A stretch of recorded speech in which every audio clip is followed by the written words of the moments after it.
Aos Efésios, capítulo 1, versículos 15 a 23.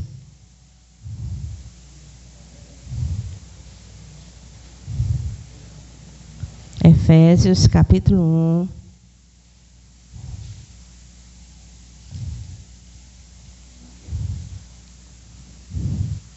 quinze a 23.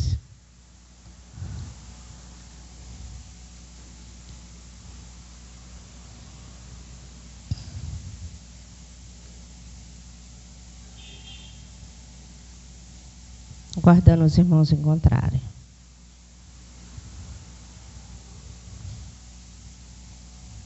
Efésios 1, 15 a 23, diz assim: Por isso, também eu tenho ouvido a respeito da fé que vocês têm no Senhor Jesus e do amor para com todos os santos. Não cesso de dar graças por vocês, mencionando-os nas minhas orações. Peço ao Deus de nosso Senhor Jesus Cristo, o Pai da glória, que conceda a vocês espírito de sabedoria e de revelação no pleno conhecimento dele. Peço que ele ilumine os olhos do coração de vocês, para que saibam qual a esperança da vocação de vocês, qual a riqueza da glória da sua herança dos santos e qual a suprema grandeza do seu poder sobre nós. Os que cremos, segundo a eficácia da força do seu poder. Ele exerceu esse poder em Cristo, ressuscitando dentre os mortos e fazendo-o assentar à sua direita nas regiões celestiais. Acima de todo principado, potestade, poder, domínio e de todo nome que se possa mencionar, não só no presente século, mas também no vindouro. E sujeitou todas as coisas debaixo dos pés de Cristo, e para ser a cabeça sobre todas as coisas, o deu à igreja, o qual é o seu corpo, a plenitude daquele que a tudo enche em todas as coisas. Vamos orar, nos colocar na presença do Senhor. Muito obrigada, Jesus, pela tua palavra, por este momento. Leva o nosso pensamento, as nossas mentes cativas a Ti. Que o Espírito Santo tenha liberdade e o Senhor nos ensine. Nós precisamos de Ti, Jesus. Fala aos nossos corações a respeito destas coisas e da nossa necessidade de Ti. Nos ensina essa manhã. No Teu nome. Amém. Amém. Aprender a orar como Paulo. Não sei se os irmãos já observaram, mas todas as epístolas de Paulo são recheadas de orações. E ele inicia geralmente a epístola com a saudação e em seguida a oração. Aqui em Efésios nós temos duas orações de Paulo.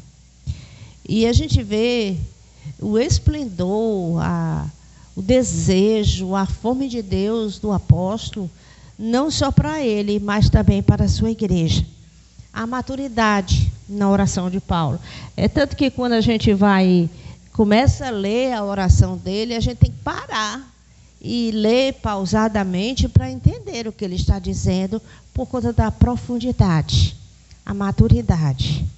Como Paulo aprendeu a orar desta forma? Essa é uma pergunta, porque não se trata de palavras bonitas, superficiais, mas algo que tinha no interior do seu coração, era o seu desejo. Como Paulo aprendeu a orar desta forma? Será que foi lendo a Escritura, andando com Deus? É algo que a gente precisa perceber. O próprio Jesus, ele conversou com os seus apóstolos, quando eles estavam meio perdidos várias vezes, sobre a necessidade de ouvir a palavra de Deus. Jesus ele dizia, quem tem ouvidos para ouvir, ouça. No caminho de Emaús, após a sua morte cruz e a decepção, muitas vezes, porque não compreenderam o que estava acontecendo, Jesus falou com os discípulos. E ele, é Lucas 24, vamos ler o texto, do 24 ao 27. E Jesus esclarece algumas coisas. Porque o nosso intuito aqui, quando nos reunimos, é louvar a Deus, glorificar o seu nome, mas crescer em maturidade. Assim como os homens de Deus que estão na Escritura, como nosso exemplo. Mateus 24, 24 a 27, diz assim.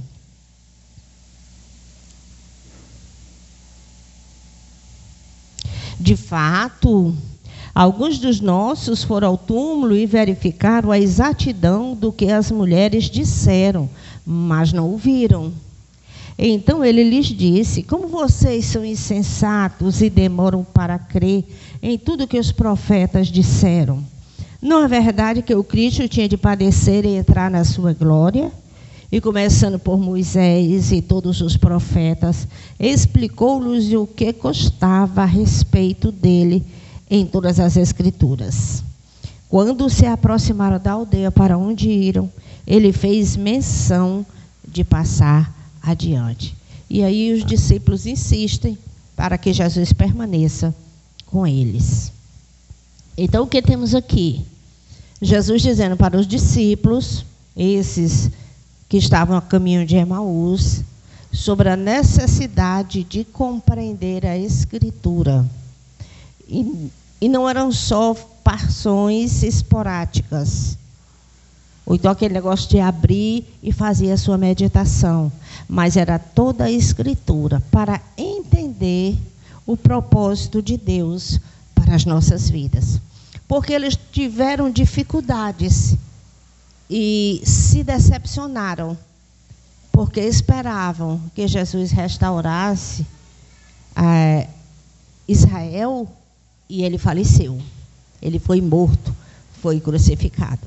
Como ler as histórias? Como ler a narrativa? Os fatos, os eventos da Escritura? Qual o nosso olhar quando a gente se debruça? Para a gente crescer, a gente fala crescimento espiritual, maturidade. Ver simplesmente a urgência dos personagens, a sua necessidade, mas sob o pano de fundo de toda a Escritura. A Escritura é cheia de narrativas. Quem viveu desde cedo, desde a infância, participando do cultinho, aprende muitas histórias. O dilúvio, a Arca de Noé, Sodoma e Gomorra, várias coisas, Jonas, essas histórias pitorescas que na realidade são reais, não há nada de ficção. E a gente vai aprendendo e como que colando na nossa mente várias histórias. Mas essas histórias, tudo aquilo que vemos na Escritura, elas têm que fazer parte, e elas fazem, de uma grande narrativa que fala da história da salvação. A dificuldade que algumas pessoas têm é de encaixar e entender o que aquela história tem a ver com a história da salvação, o que aquela história tem a ver com a minha vida, dentro desse plano de salvação. Então, a gente, para adquirir maturidade, é preciso, pouco a pouco, não precisa pressa, mas pouco a pouco, conquistar uma desenvoltura a respeito do nosso papel nesse plano redentivo de Deus e compreender os detalhes, como Deus se manifesta, quem Ele é. Muitas vezes as pessoas têm ideias soltas, às vezes até da cultura, sobre quem Deus é, sobre quem Jesus é, e não conseguem assimilar o caráter de Deus e a sua maneira, como você deve se portar dentro de toda essa grande narrativa. Em João, capítulo 5, versículo 39, Jesus diz assim: vocês examinam as Escrituras porque julgam nelas ter vida eterna, e são elas que testificam de mim. Se debruçar sobre a Escritura com essa perspectiva de aprender do Senhor. Não uma questão religiosa. É aprender do Senhor por causa da necessidade que cada um de nós temos. 6,14 diz assim: quando as pessoas viram o sinal que Jesus havia feito, disseram: este verdadeiramente é o profeta que devia vir ao mundo. Havia uma promessa de um profeta que devia vir ao mundo. Porque eu preciso desse profeta, porque as pessoas esperavam por ele. Perguntas que a gente precisa se fazer quando está lendo o texto bíblico. No versículo 40, ainda do capítulo 6 de João, diz assim: de fato, a vontade de meu Pai é que todo aquele que ver o Filho e nele crer tenha a vida eterna, e eu o ressuscitarei no último dia. Nem aquele que ouviu falar, não, é aquele que crê. E crê, como foi colocado na quinta-feira, no estudo do livro de Romanos, é fé. E fé está ligada à fidelidade. O discipulado. No versículo 57 diz assim: assim como o Pai que vive me enviou, e igualmente eu vivo por causa do Pai, também quem de mim se alimenta viverá por mim. Você, eu, precisamos nos alimentar de Deus. Se a gente não fizer isso, inevitavelmente vamos errar e nos perder. Precisamos nos alimentar de Deus. É uma necessidade. E João, capítulo 8, versículo 31 a 36, diz assim: então Jesus disse aos judeus que haviam crido nele: se vocês permanecerem na minha palavra, são verdadeiramente meus discípulos. Conhecerão a verdade e a verdade vos libertará. Permanecer na palavra. Aqueles que haviam crido, haver a permanência. E eles disseram, Jesus no 34 diz assim: em verdade lhe digo que todo aquele que comete pecado é escravo do pecado. O escravo não fica sempre na casa. O filho, sim. Se, pois, o filho vos libertar, verdadeiramente sereis livres. Se a gente olhar para a Escritura, sob essa perspectiva da nossa necessidade, vai brotar do nosso interior fome de Deus. A necessidade humana vai ficar bem patente. Isso vai nos levar à oração. É ligado a isso aqui. Uma coisa anda junto com a outra. Vamos para Efésios.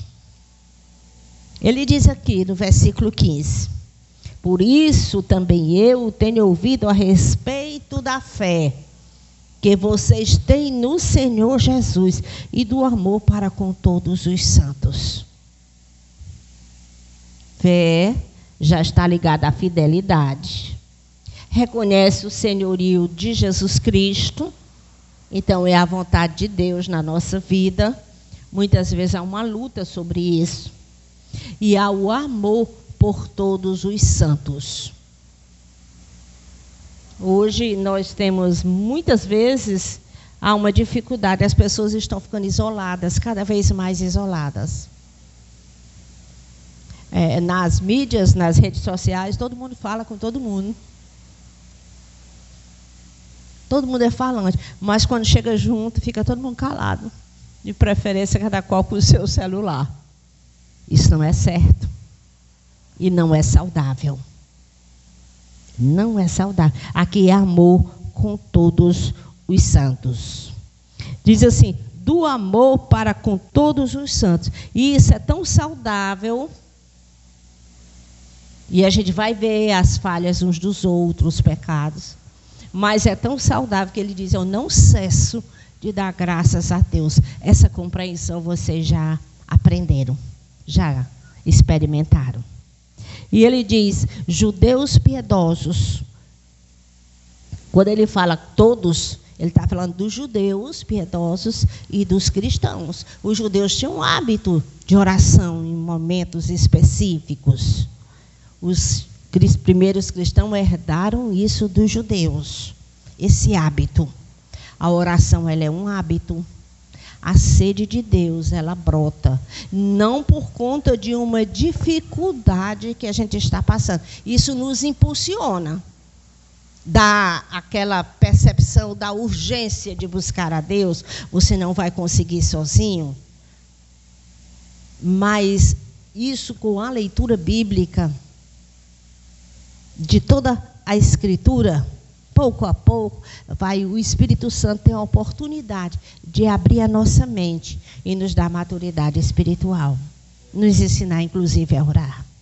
O versículo 17 e 18 diz assim: peça ao Deus de nosso Senhor Jesus Cristo, o Pai da glória, que conceda a vocês espírito de sabedoria e de revelação no pleno conhecimento dele. Peço que ele ilumine os olhos do coração de vocês, para que saibam qual é a esperança da vocação de vocês, qual a riqueza da glória da sua herança nos santos.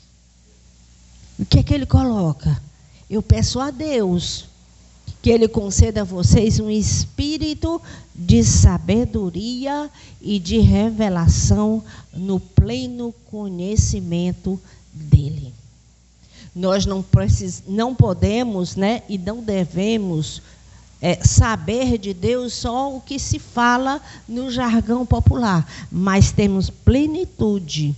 É esse o desejo. O nosso conhecimento de Deus precisa ser ampliado. Pleno conhecimento dele. E ele diz: eu peço que o Senhor ilumine o coração de vocês.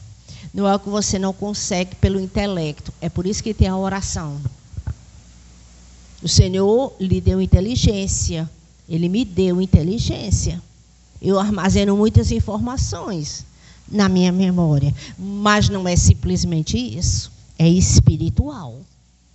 Pode-se ter muitas informações, tanto do jargão popular, como informações bíblicas. Mas elas precisam ser aplicadas no interior. Isso é tarefa para a vida toda. Quem compreende isso não fica fastioso do Senhor. Não pode. E se há dificuldades e momentos de escassez, ou até de fastio, é preciso ser colocado em oração. Porque tem que crescer espiritualmente. A palavra de Deus coloca o caminho, né? Hoje a gente chama cristãos, mas como o caminho. No caminho há movimento. Se você não anda, os outros estão andando. Você vai ficar para trás. E é importante. Em 2 Reis, capítulo 6, versículo 17, tem uma história, né, que aconteceu com o profeta, em que muitos inimigos foram cercar onde ele estava. E o moço que estava com ele ficou apavorado com aqueles inimigos, eles iam ser destruídos. Aí o profeta diz, orou, pedindo a Deus que abrisse os olhos do moço, para que ele visse os carros e cavaleiros. O profeta pediu que Deus abrisse os olhos espirituais, o coração, a mente, e descortinasse aquele momento ali espiritual para ele perceber que eles não estavam sozinhos. Agora traga isso para o nosso dia a dia, porque muitas vezes ficamos cansados e desesperados, sem saber o que fazer e como resolver a nossa vida. Porque pessoas sofrem de ansiedade cada vez mais no nosso tempo. Mas não uma ansiedade comum que todo ser humano tem, mas aquela ansiedade que está se tornando doentia. Mais e mais pessoas estão sendo acometidas, inclusive por síndrome de pânico. Falta de percepção de que Deus é quem tem o controle de todas as coisas. Mas como é que eu vou crer e ter essa percepção, ter os meus olhos espirituais abertos, me colocando debaixo da autoridade do Senhor. Lembra lá no início do Senhor Jesus Cristo? De vez em quando ele diz, se você deixa o Senhor reinar sobre a sua vida, não é nem deixar, né? Porque o Senhor é soberano. Se você não está constantemente se rebelando contra a vontade de Deus na sua vida, e busca o Senhor em oração, gasta tempo com Ele na Escritura, isso vai fazer parte da sua vida. Vai alimentar a sua alma, vai alimentar a minha alma. Você vai ter olhos espirituais, perceber que não é órfão nesse mundo, que existe um Deus soberano e que a história está andando para um fim, um propósito, mas que está nas mãos de Deus. Não entre em desespero. É muito saudável e necessário para as nossas vidas. E eu não estou nem falando ainda da nossa alma, porque um dia vamos prestar conta com o Senhor. Ainda tem essa questão. E ele disse que o Senhor faça com que os irmãos entendam e cresçam, né, sobre a esperança da vocação de vocês, da sua herança dos santos. A leitura da metanarrativa da Bíblia, ela toda com o plano de salvação, faz nos perceber a nossa situação de pecado, a nossa fragilidade, as lutas desse mundo, não para arrancarmos os cabelos desesperados e entrarmos em agonia, não, mas para percebermos que temos um Deus que cuida das nossas vidas e que aqueles que o buscam fazem parte do grupo dos santos, são santificados por Ele e eles têm uma herança. Está lá em toda a Escritura. Nós já vimos aqui, Israel no Egito, foram redimidos na Páscoa. Hoje nós vamos, com a Santa Ceia, trazer à memória Jesus, o nosso Cordeiro Pascual, a sua morte e ressurreição. Israel caminhava para uma terra prometida, passou pelo Mar Vermelho.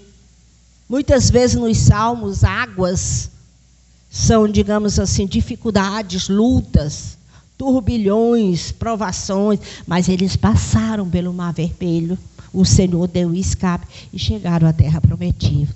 O que isso nos diz? Lá em Romanos, o apóstolo Paulo diz que Israel de Deus é a igreja.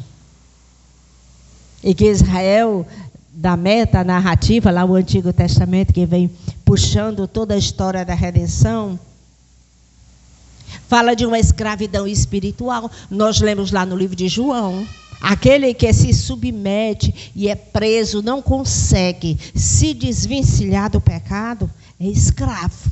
Mas Jesus liberta. Fala da redenção na cruz. As águas, as lutas do dia a dia desta vida, elas são colocadas diante de Deus. Você vai mergulhando a sua mente na palavra de Deus, sente e percebe a necessidade de orar.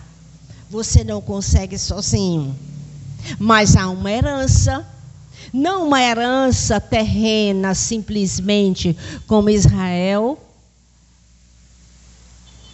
esperava. A revelação é progressiva, mas uma herança nas regiões celestiais em Cristo. Não estou colocando de simplesmente espiritualizar, mas acima das lutas, é um lugar acima das lutas dessa terra. Vive na terra, mas não pertence a ela, não da maneira como está.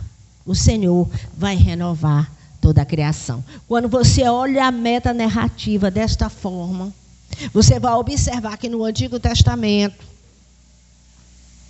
muitas vezes se revela e se fala de Israel como o povo de Deus.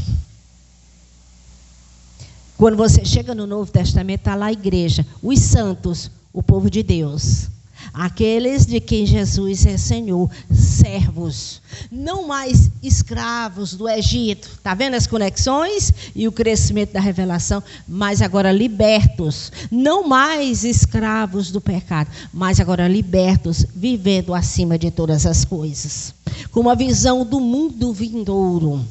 Mas não simplesmente essa questão de morrer e morar no céu com o Senhor e o mundo que se dane. Não é disso que se fala. É a restauração de toda a terra. É essa percepção. Nós precisamos dessa percepção. E muito tem se perdido quando não se percebe desta forma. Dá trabalho. As pessoas hoje não querem mais ter trabalho. Dá trabalho. Mas é gostoso. Vale a pena. Quando o Espírito Santo começa a revelar, você vai ter sede e quer aprender cada vez mais. É preciso. Isso lhe sustenta nas horas difíceis. Isso lhe sustenta. O 19 e o 20 diz assim: e qual é a suprema grandeza do seu poder sobre nós, os que cremos, segundo a eficácia da força do seu poder. Ele exerceu esse poder em Cristo, ressuscitando dentre os mortos e fazendo assentar nos lugares celestiais. O que é que ele está dizendo? Ele está dizendo, no 19, ele diz, eu peço que Deus, no 18, eu peço que Deus ilumine os olhos do coração, e no 19, que vocês entendam a suprema grandeza do seu poder. Desde o Israel antigo, os judeus, eles entendiam que o poder de Deus, né, se evidenciava na ressurreição dos mortos. Era o exemplo, era o ápice do exemplo do poder de Deus. Para Paulo, agora já no Novo Testamento, ele coloca claramente que a primeira parcela é como um pagamento. A promessa já havia sido paga e já estava à nossa disposição. Cristo ressuscitou. Não simplesmente morreu, mas ressuscitou. E ele diz aqui que o poder de Deus, que ressuscitou a Cristo, ele está orando para que ele exerça sobre nós. Ele diz aqui, sentar à sua direita. Jesus ressuscitou e ele sentou à sua direita. Está dizendo que ele está entronizado como um governante do mundo. Por mais difícil que esteja, Cristo reina. Mas não é algo que você sabe decorado ou repete de alguém. Precisa haver convicção nos nossos corações. À medida que gastamos tempo com o Senhor, Ele vai implantando nos nossos corações. Isso é andar com Deus. E Ele lança, né, sobre nós a sua força e o seu poder por meio do Espírito Santo. Por isso que na semana anterior, que estudamos Efésios, o apóstolo Paulo diz que o Senhor sela aqueles que fazem parte do seu reino, a sua propriedade com o Espírito Santo. Isso é algo que devemos buscar cada vez mais, enchimento do meu Espírito Santo. Eu tenho o Espírito Santo quando eu aceitei a Cristo, comecei a vir para a igreja, eu leio a Bíblia e já entendo alguma coisa, ótimo, maravilhoso. Mas nós percebemos, e estamos falando sobre isso, que há um progresso na fé. Há um progresso na oração, na sua intimidade com Deus.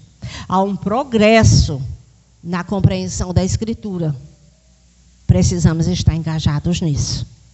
Então, há um progresso, há um enchimento do Espírito para cada um de nós. Não é só fazer um dever religioso, vir à igreja. Isso tudo é muito bom e necessário. Mas isso é o pontapé inicial. É você dizendo, Jesus, eu quero. Então comece a trabalhar isso na sua vida. 21 a 23 diz assim: acima de todo principado, potestade, poder, domínio, e de todo nome que se possa mencionar, não só no presente século, mas também no vindouro. E sujeitou todas as coisas debaixo dos pés de Cristo, e para ser o cabeça sobre todas as coisas, o deu à igreja, o qual é o seu corpo, a plenitude daquele que a tudo enche em todas as coisas. O que ele está dizendo? Ele está dizendo que todos os poderes deste mundo, poderes físicos, poderes espirituais, estão subordinados a Cristo. Irmãos, isso deve nos, digamos assim, estimular, ser um estímulo para a gente querer estar junto ao Senhor. Essa questão, essa percepção. E Paulo está orando a respeito disso. Olha o teor da oração desse homem. Ele não começou isso de uma hora para outra. O Senhor o chamou. E ele começa a andar com o Senhor. E há um progresso espiritual na vida dele, na compreensão. E ele começa a carta aos Efésios dizendo que ele vê isso na vida dos irmãos. Uma evidência disso era o amor dele pelos irmãos, que os irmãos tinham por todos os santos também. E agora ele pega e diz assim, olha, Cristo está entronizado no céu, reinando sobre toda a criação, todo o cosmos. E tudo está subordinado debaixo dos seus pés. Nessa época, para nós, tudo está debaixo dos pés do Senhor. No tempo do Antigo Testamento, quando começa a história da redenção, sendo colocada, escrita para a posteridade, os judeus entendiam a época deles e a era vindoura, quando o Espírito viesse. Atos dos Apóstolos, Pedro dizendo, no capítulo 2, isso é o que o profeta Joel profetizou. Nos últimos dias, na era vindoura para os judeus.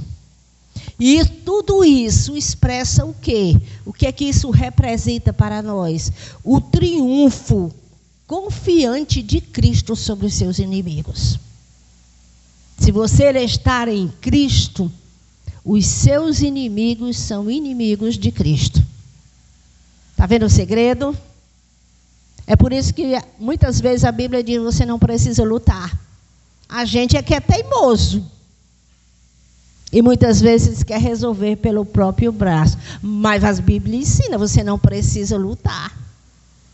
Ore, peça as palavras adequadas, o jeito, a maneira. A gente é que precisa buscar o Senhor. Esteja comigo. Salmo 110, versículo 1 diz: todos os inimigos. Vamos ler esse. Salmo 110.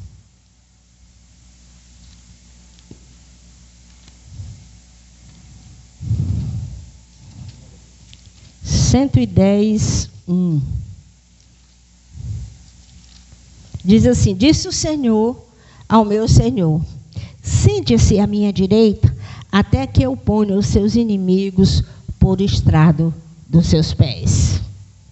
O Senhor lhe enviará de Sião o cetro do poder, dizendo: domine entre os seus inimigos. Esse salmo é messiânico, fala sobre Cristo e Cristo reina.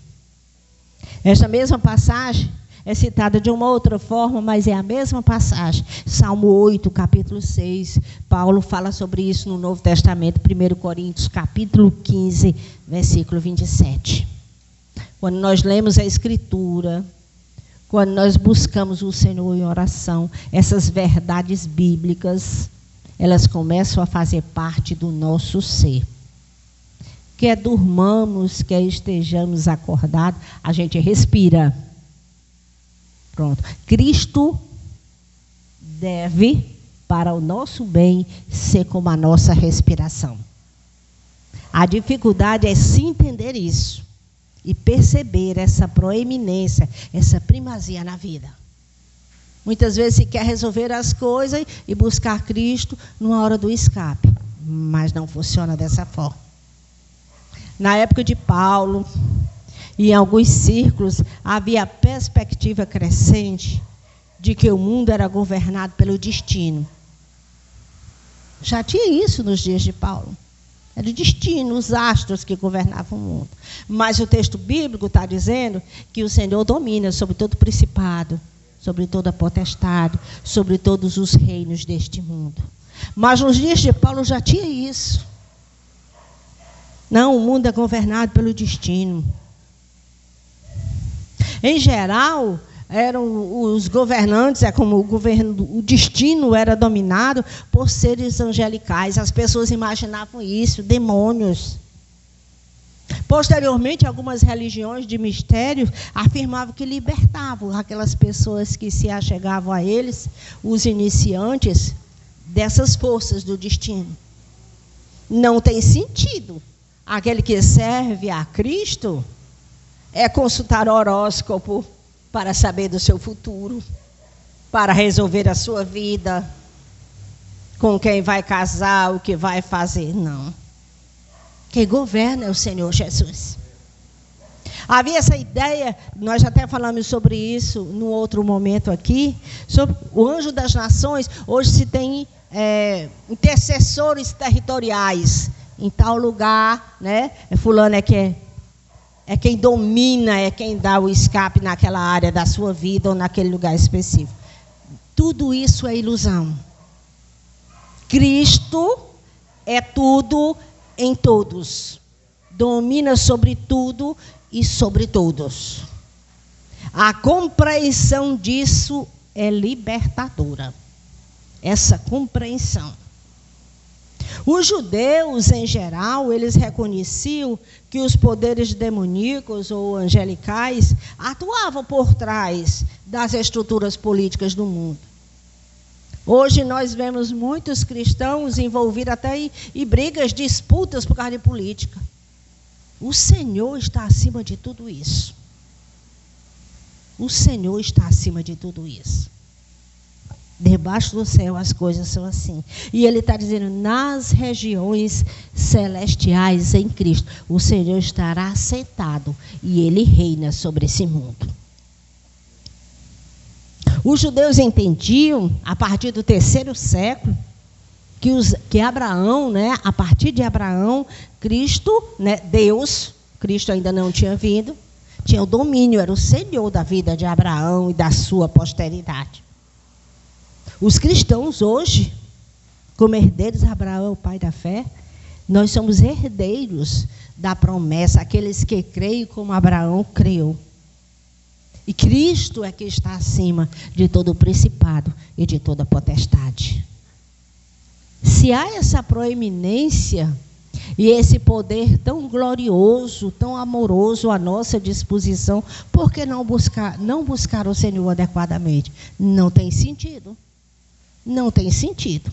Devemos ansiar o momento de estar na presença de Deus. Com o que nós preenchemos o nosso dia? O que é que nós fazemos? Quais são os pensamentos que passam pela nossa mente o tempo todo? O que é que tem mais ênfase na mente e no agir de cada um? Buscar a Cristo e compreender que Ele está acima de todo o principado e potestade, que Ele reina, que Ele é governante sobre os poderes desse mundo, é um encorajamento. Assim como foi nos dias do apóstolo Paulo, a igreja de Éfeso. Porque muitos dos irmãos da igreja de Éfeso antes eram escravos das forças demoníacas, nas forças do destino, naquela compreensão ilusória. E isso não é muito distante e acontece nos nossos dias. Mas o texto termina dizendo, a qual é o seu corpo, a plenitude daquele que a tudo enche em todas as coisas. A totalidade. Vale a pena buscar o Senhor. O que é que nós aprendemos com esse texto? Em primeiro lugar, que as bênçãos espirituais estão disponíveis por meio de Cristo. Deixar isso muito claro. Não é A, B. Não é uma circunstância que vai nos impedir. As bênçãos espirituais Porque as bênçãos materiais estão bem palpáveis. Só o fato de estarmos aqui hoje, todo mundo cheirosinho, rosado, alimentado, já é uma bênção de Deus. Bênçãos materiais. Ninguém dormiu na rua. E mesmo que, se por acaso acontecer isso com alguém, houve a proteção de Deus e a pessoa amanheceu o dia. Então, as bênçãos materiais são fáceis de serem vistas. Precisa só de um espírito de gratidão. Mas as bênçãos espirituais, quando você vai crescendo na história da revelação e compreendendo a libertação do pecado, o futuro glorioso, a redenção de toda a criação, elas estão disponíveis. Mas elas só vêm por meio de Cristo. Não é pela força do nosso braço ou qualquer outro intercessor. Não é no destino, nos astros. É no Senhor Jesus Cristo. Tudo aquilo que nós precisamos saber a respeito do projeto de Deus para as nossas vidas foi revelado em Cristo. A Escritura é clara sobre isso. E a redenção, tendo em vista que todo ser humano, toda a humanidade nasce em pecado, também é por meio de Cristo. Vamos ver isso na Escritura. João, capítulo 1.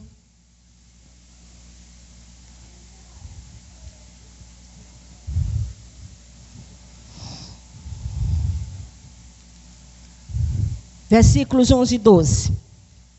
Vamos ler o texto sagrado. Veio, falando sobre Cristo, para o que era seu e os seus não receberam. Mas a todos quanto receberam, deu-lhes o poder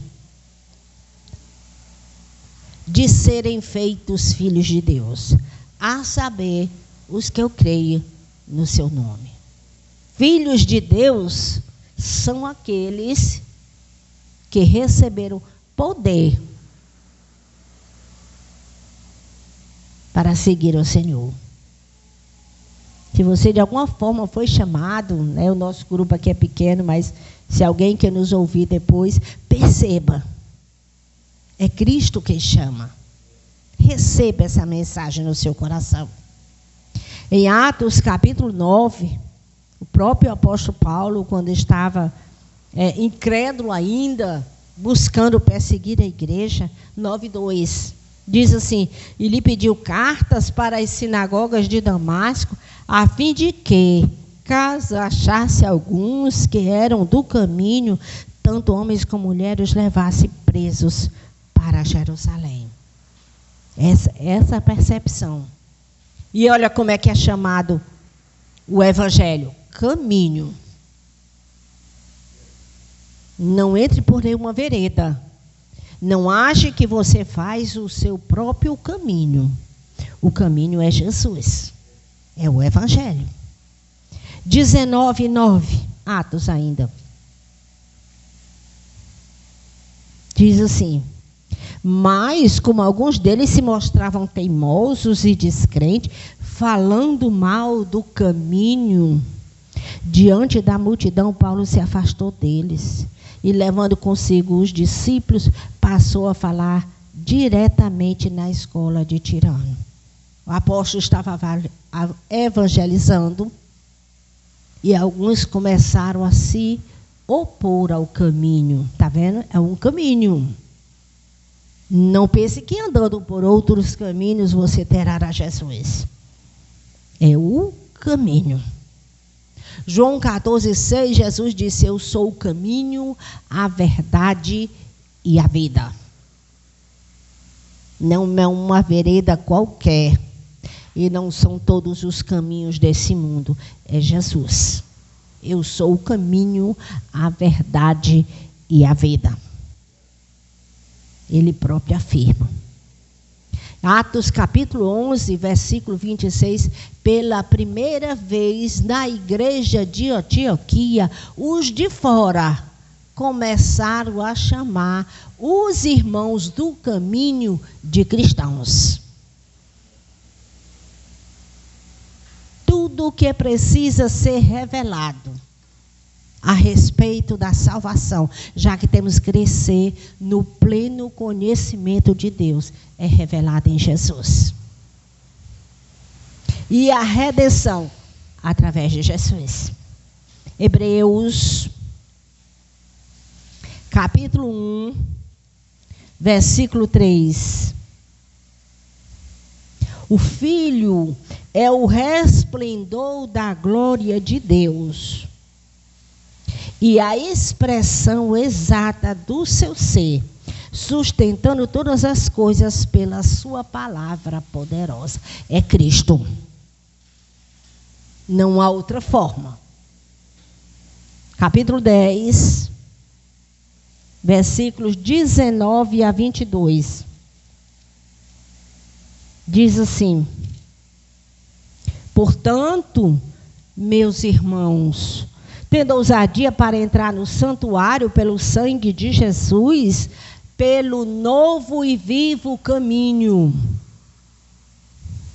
que ele nos abriu por meio do véu, isto é, na sua carne, e tendo grande sacerdote na casa de Deus, aproximemo-nos com um coração sincero, em plena certeza de fé, tendo o coração purificado da má consciência e o corpo lavado com água pura.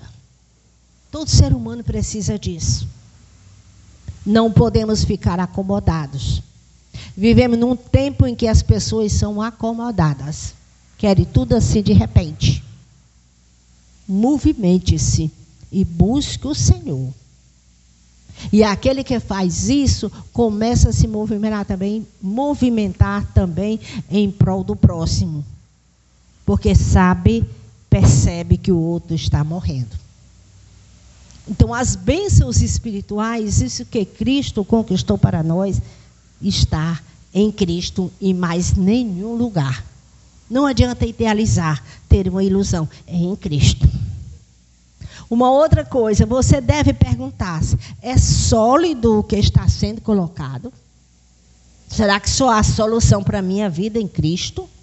Eu sou inteligente, eu sou estudado, eu ganho meu dinheiro, eu tenho a minha casa, eu posso organizar as coisas direitinho e de repente vai dar certo. Afinal, não sou louco.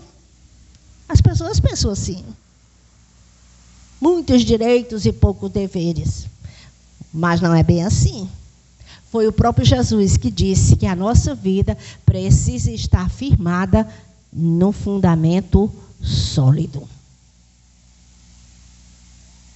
E todo o Sermão do Monte, ele faz ensinamentos sobre como servir a Deus. E ele encerra com uma parábola que fala sobre isso. Mateus, capítulo 7.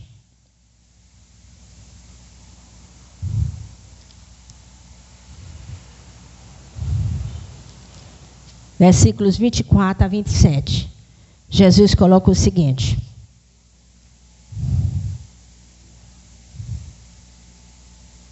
todo aquele, pois, que ouve estas minhas palavras e as pratica, será comparado ao homem prudente que construiu a sua casa sobre a rocha.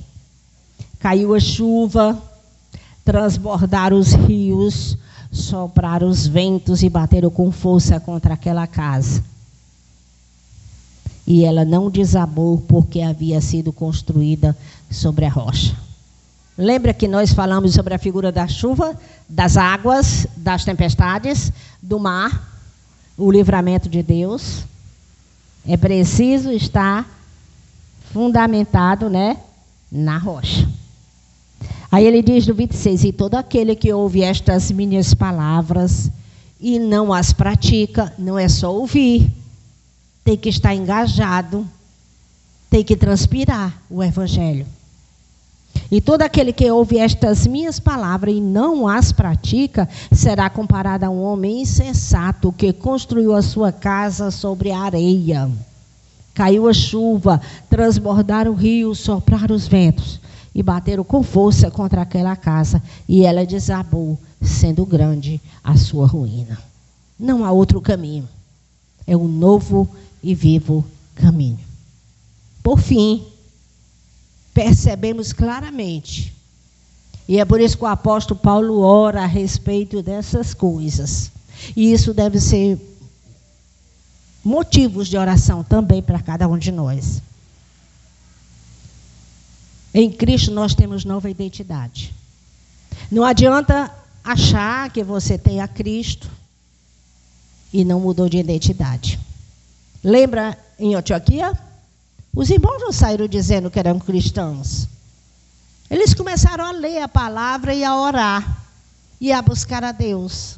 E Cristo foi preenchendo tudo na vida deles. Foi se tornando o seu Senhor naquela comunidade. E aí os de fora começaram a chamar os irmãos de cristãos. Nova identidade. Os de Cristo têm nova identidade. Fica muito claro. Por isso que eles amam os santos. Também, Efésios capítulo 1, fica muito claro. Olha aqui, vamos colocar isso no livro de Efésios. Isso que está sendo colocado. Efésios 1, 4 a 8. Diz assim: antes da fundação do mundo, Deus nos escolheu nele, para sermos santos e irrepreensíveis diante dele. Em amor, nos predestinou para ele, para sermos adotados como seus filhos, por meio de Jesus Cristo, segundo o propósito da sua vontade, para louvor da glória de sua graça, ele nos concedeu gratuitamente no amado. Nele temos a redenção, não somos mais escravos do pecado. Pelo seu sangue, a remissão dos pecados, segundo a riqueza da sua graça, que ele derramou abundantemente sobre nós, em toda sabedoria e entendimento. Cristo derramou sobre nós em toda sabedoria e entendimento. Sabedoria e entendimento de Deus. E agora, na segunda parte do capítulo 1, o apóstolo Paulo está orando para que nós façamos parte desta sabedoria e deste entendimento. Em Cristo, há nova identidade. Aqueles que pertencem a Cristo. Em Cristo, há nova vida. As pessoas vão perceber a nova identidade pela nova vida. Agora o pessoal usa o cartazinho, fui vacinado na internet. Mas não é simplesmente isso. É a nova vida. 13 e 14 diz assim: nele também vós, depois que ouviram a palavra da verdade, o evangelho da salvação, tendo nele também crido, receber o selo do Espírito Santo da promessa. O Espírito é o penhor da herança, até o resgate da sua propriedade, em louvor da sua glória. Glorificamos a Deus com a nossa nova vida, os da comunidade do Senhor. Em 2 Coríntios, capítulo 5, versículo 17, diz que o que importa é ser nova criatura. Pronto. Em Cristo fica muito claro. Nós fazemos parte e somos uma nova comunidade. A luta do inimigo, das forças desse mundo, é desagregar os irmãos. Desagregar. Porque se você está sozinho, perde o elo com a comunidade, você fica mais frágil.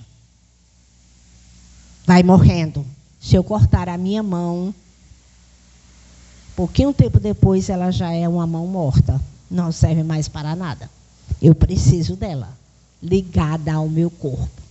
Então fica muito claro. Por isso que ele colocou logo que os irmãos amam todos os santos. Ele está dizendo comunidade igreja na cidade de Éfeso, vocês estão saudáveis, continuem crescendo. É isso que ele está dizendo. Em Romanos capítulo 5. Vamos usar Romanos, já que estamos estudando Romanos. Versículo 12 diz assim: portanto, Assim como por um só homem entrou o pecado no mundo, e pelo pecado veio a morte, assim também a morte passou a toda a humanidade, porque todos pecaram. O que ele está dizendo? Adão, como representante da humanidade, como governante, Deus disse que ele governasse sobre a sua criação. Pecou. E esse pecado de Adão passou a todos os outros. Ele está como representante. Aprendem uns com os outros. Aí agora, no versículo 17, aí de Romanos 5, diz assim: se a morte reinou pela ofensa de um só e por meio de um só, muito mais os que recebem a abundância da graça e o dom da justiça reinarão em vida por meio de um só, a saber, Jesus Cristo. Aqueles que receberam a graça, Deus derramou gratuitamente essa compreensão. Exercitam a sua fé em fidelidade ao Senhor. Não é algo do futuro, é já. Reinarão em vida por meio de um só, a saber, Jesus Cristo. A Escritura é clara. Esse é o Evangelho do Senhor. Amém, queridos? Vamos ficar em pé, vamos orar. Pedir a Deus misericórdia pelas nossas vidas, que haja compreensão,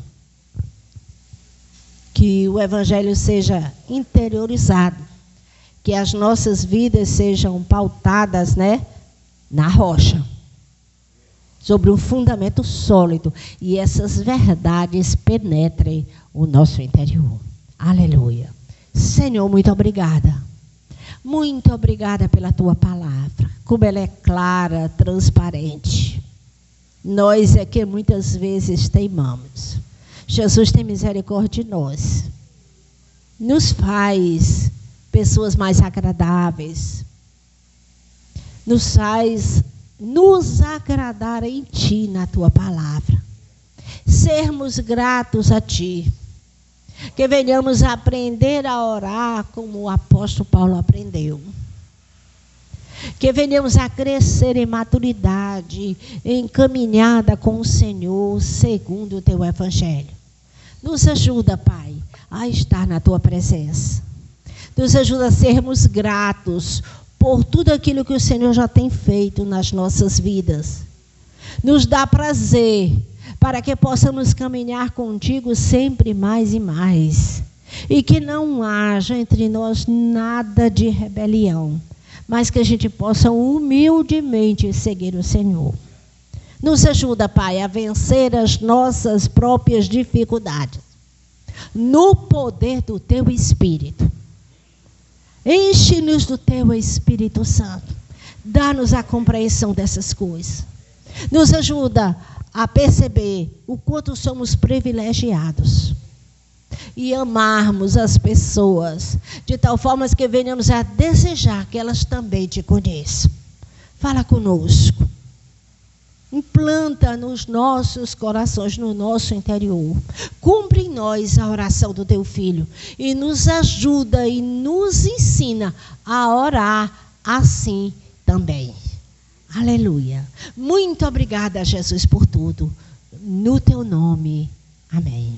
Aleluia. Glória a Deus.